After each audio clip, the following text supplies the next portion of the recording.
At the Xbox event yesterday, we got a new look at Avowed. Now, Avowed is a game we've been talking about for a little while. In my humble opinion, I don't think it's looked particularly good in the past.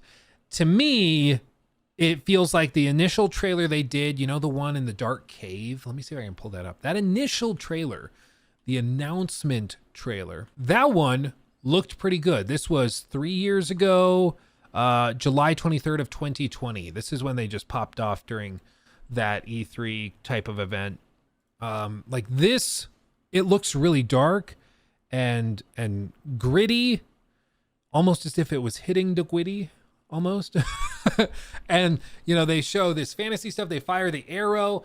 Notice none of this looks super colorful. It's very dark and depressive and serious in tone.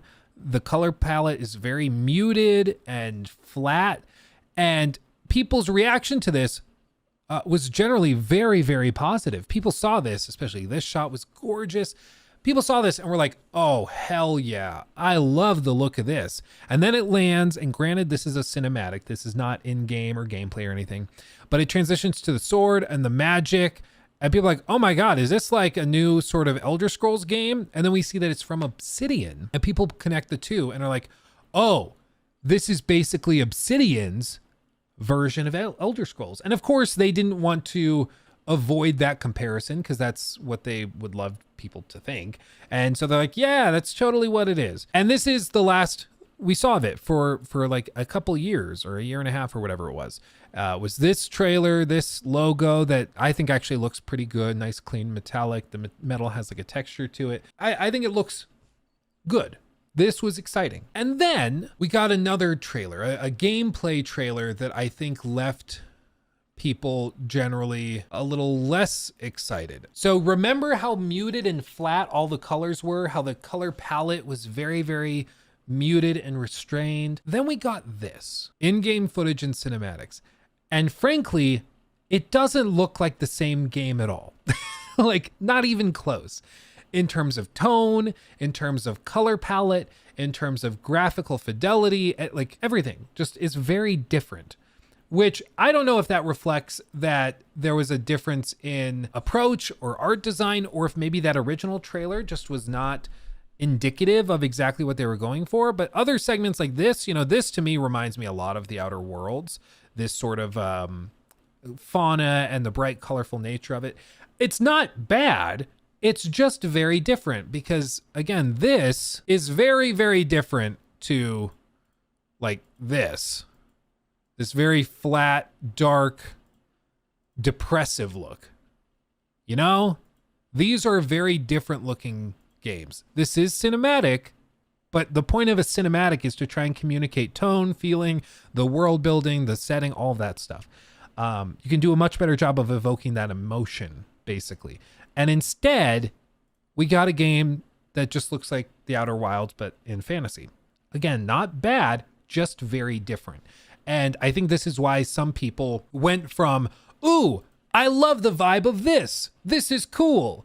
A really dark, intense, gritty fantasy game in first person coming from a team that's amazingly good at RPGs. I love it. I love The Witcher, and now I'm going to get this. This is awesome. And then they get something much more colorful and cartoony in its presentation. Again, because people are going to take it out of context. Not bad, but not the same. So those people that were initially really excited are probably disappointed now because they feel as though it was presented incorrectly or not accurately at the very least, or things changed in a way where now it doesn't look the same. And this gameplay, I think, left people kind of mixed because it was just so different, and it's fine. But this also was paired with a change in marketing approach where they started stressing, instead of this is our version of the Elder Scrolls, they started saying this is similar to what New Vegas was and similar to the Outer Worlds. This is a sort of game. It's focused on depth, not breadth. Okay, it's focused on trying to give you deeper choices, morally gray decisions to make, companions that are interesting, a world that's not necessarily vast, but that's dense. And that's what we're trying to do with a smaller budget. And there is a place for that in gaming, and those types of games are important to have. And I think it's great, but that is a very different thing than this is a better version of Elder Scrolls, or this is the new Vegas of Elder Scrolls, which is what people have been really, really hoping for. So they're changing their approach and how they're trying to explain it. As for whether it ends up being basically New Vegas for Elder Scrolls, but with a different IP, maybe it does. Maybe it is that the writing and the consequences and everything are so good that it pulls out of that. But it's just different. And I think that's why it kind of is coming out of the gate kind of limping a little bit, because they started off really strong, sprinting, the gates spring open, they're sprinting super fast. Everybody's like, oh, I love this cinematic trailer. This looks awesome. And then once they get a better look at it, they realize, oh, it's actually super cartoony and maybe a little more lighthearted and arcadey and video gamey, instead of grounded and gritty. And so some people are like falling off and starts limping a little, like, oh, it could still be good. We can catch back up. We can hit our stride again, but it's just hit a road bump, right?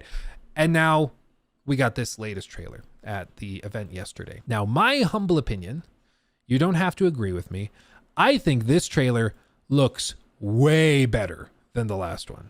I saw this and I was like, okay, here we go. I see the vision now. This makes sense. I feel like pretty much everything they showed off, not only was it the environments graphically, I think they were really, really good. It seemed polished. It seemed like it was missing the jankiness of a lot of Obsidian games in a good way. You can see this shot here presents a huge, vast expanse all the way out there. Presumably you can explore all of this with like a temple or something at the very top. That's cool. There's a lot of scope here, seemingly, and I think that is awesome. We've seen these lizard guys repeatedly, environments that are super varied. That's super cool. And they show some combat and actual gameplay, and the gameplay looks really good. Now, one thing I heard Paul Tassi describe this as in his article for Forbes, he said that this game felt to him almost as if it was a VR game. Just how the camera moves, how the combat is a little more stiff. To him, it felt like a VR game. And I kind of get that. I kind of get it. It's one of those games where I think the FOV is a little too tight with how it currently is arranged. So it looks like a scripted sequence for a VR game that they're trying to promote. But to be clear, this is not a VR game. This is a first-person magic/melee not even shooter game, but you know, it's a focus on that type of combat. The actual enemy encounter seems fine. You know, there's hordes to fight of little lizard creatures. It seems serviceable. There's no doubt there. It seems like there's a lot of variability and combinations to be had with combining shields and swords and then wands. You can dual wield wands for different magical effects, or dual wield swords if you want. It seems pretty robust. I know some people were saying it looks a little clunky and stuff. I think that's more how they've captured the footage here than anything else. I think this looks like a game that when you're actually playing it feels a lot better. But I do think a wider FOV would serve the presentation of the game a little better and look much less scripted than anything else. It's one of those things that you can't really put your finger on it until you realize how tight the FOV actually is. And I think that's because they can crank the fidelity higher on console, for example, when the FOV is a little tighter. But I don't think it does the best for making the game look like an actual video game. You know, I think it looks much more scripted than it actually probably is. Maybe this is super scripted, in which case I'm a little bummed. But the fact that they're showing so many varied locations and actual gameplay makes me feel like they're confident this is what the game's going to look like when you actually play it. So I think that is perfect. As for all of this, they go through some other stuff. Specifically, they delve into some narrative elements, because that's kind of where their games typically exceed, is with narrative consequence and story branching and that type of thing. I feel like this presentation was okay in terms of how they framed it. There's sort of an uncanny valley thing going on here. I talked about this in the podcast, but what I think is happening is that the texture quality is pretty high on pretty much everything. So if we zoom in here, I mean, you can see there's actual like scales on his skin that are being rendered in, even inside of his ear. Even in his ear, the texture is high enough quality that they're rendering that in. So I think the texture quality is really high. The cloth looks really good. All of this looks really good, except for the mouth and the teeth, which don't look anywhere near as good as the rest of it. The eyes look a little flat in comparison to everything else. And the facial animations, the lip syncing is just ever so slightly stiff. So it combines in this sort of uncanny valley feeling. Some people say the audio feels off. I'll let you be the judge of that. Manu, Kiri, Naoki, and me. Training under Captain Ruiki. Trying to keep Thirdborn safe. In other words, you're a gang of vigilantes. Not that I'm one to judge. Here. Take my badge. To me, what this sounds like, at least with the headphones I'm wearing, this feels like they're playing it with like mono audio set or with like a very tight stereo lineup. And so you're not getting the full dynamic range of the audio. Is it a big deal? No. Similar things happened in the trailers for Hogwarts Legacy. And then when we got the game, it ended up being better than we expected. So I'm not going to dismiss the game because the current audio balancing in this trailer sounds a little off, because this is something that can be fixed in the lead up to the launch or in your settings in the menu when you have the game, presuming that there actually are settings like that. So I think that there's a little bit of something like that going on. The balancing is just a little weird. Sometimes that's done by mistake. Other times it's done on purpose, because in these types of formats of these live streams, they know a lot of people are going to be listening to their to the show on their phones, and phones need different balancing for it to sound ideal. So this is something like when I watched the clip on my phone, it sounded better than when I was wearing headphones, because you have to balance audio differently, and they might have just decided balance it for the head or for the phone instead of headphones. I don't know if that was the right decision or not, but there's all sorts of potential explanations for why that happened.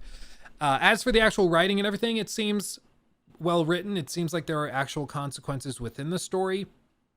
That's cool. And frankly, that's why you play a game like this. In the cave by the water last night, and as we were sleeping, we were ambushed by those miserable Zorips. I was so surprised, and it was so dark. I just got separated from everyone else. Look, I can't face those monsters alone, but I have to know if anyone else made it out. Of course he did. Sergeant Asui never has a thought he won't say out loud. So what did he tell you? That Captain Ruiki was sick? That I was paranoid? That I was a dumb baby? I heard it all often and loudly. Wait, if you found Sergeant Asui, why is he not here with you?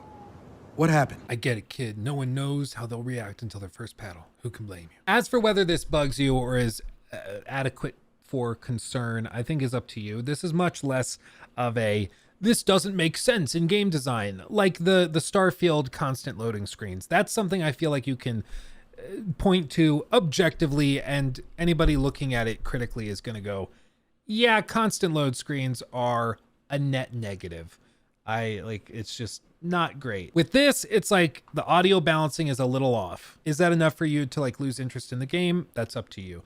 I would encourage you not to dismiss the game at this point, because I don't think that that is a sin that can be unfixed. It seems like this is something that can be balanced closer to launch. So I would rest assured there that there's improvements that can be made. The other thing is that this looks way better than when we saw it last summer. And so even if this game is coming later this year, or maybe it's delayed to next year, they've shown that they can make massive improvements in just a year's time. So if it looks okay now, it might look awesome and amazing in a year's time. We don't know that for a fact, but there's the potential there. In this case, you still should never be hyped for anything, but I don't think it's fair to dismiss this game out of hand at this point. Other stuff they show some varied environments. And again, I feel like they've actually settled into their art style a little bit. Last summer, I feel like they showcased some weird things that made it feel like there wasn't a cohesive art style. But this actually, I feel, does a better job of framing inspiration in a wide swath of real-world cultures, helping us create a unique RPG experience. By contrasting the vibrant with the dull, or verdant spaces with sickly ones, we can better deliver complex emotional experiences for our players. The Living Lands is a continent of untamed valleys with widely varied biomes, from luxuriant forests to volcanic wastes. And each of those regions itself is a conflux of storied landscapes.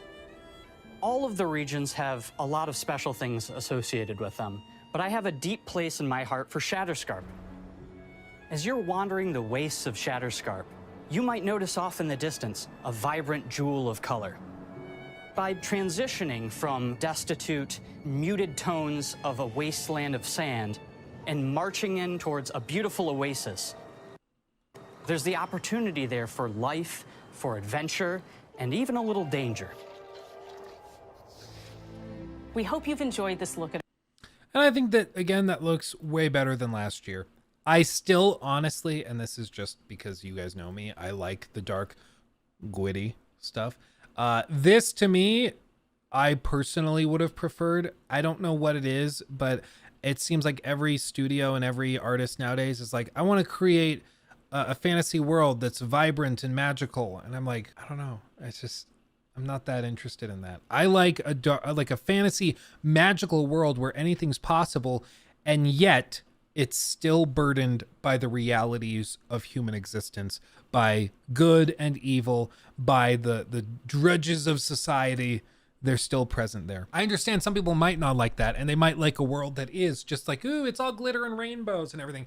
Personally, I like the stuff that is a little more grounded, but that's a personal preference, because some games try to allow you to fully escape the elements and the realities of this world. But when you're talking about storytelling, I feel like conflict and good and evil, those are concepts that are necessary in storytelling. To have some darker world building and to have something that evokes sort of a more solemn feeling when you look out upon the vast expanse, that's something that I feel like we don't get very often anymore in the fantasy space. And I'm here for it if we ever get it again. But it feels like The Witcher is really the only franchise that's willing to double down on it. Even something like Baldur's Gate, of course, set in the Forgotten Realms and, you know, tied to D&D, there are limitations to what they can do because of that world. Now, I do think D&D is epic and awesome, but I do like the darker, more gritty stuff. And Thin Blue 42, you see where I'm going with this. This is a great way to transition into something that is nothing but dark and gritty in the form of Hellblade 2, which we'll cover in the next segment / stream clip. So let's get into that.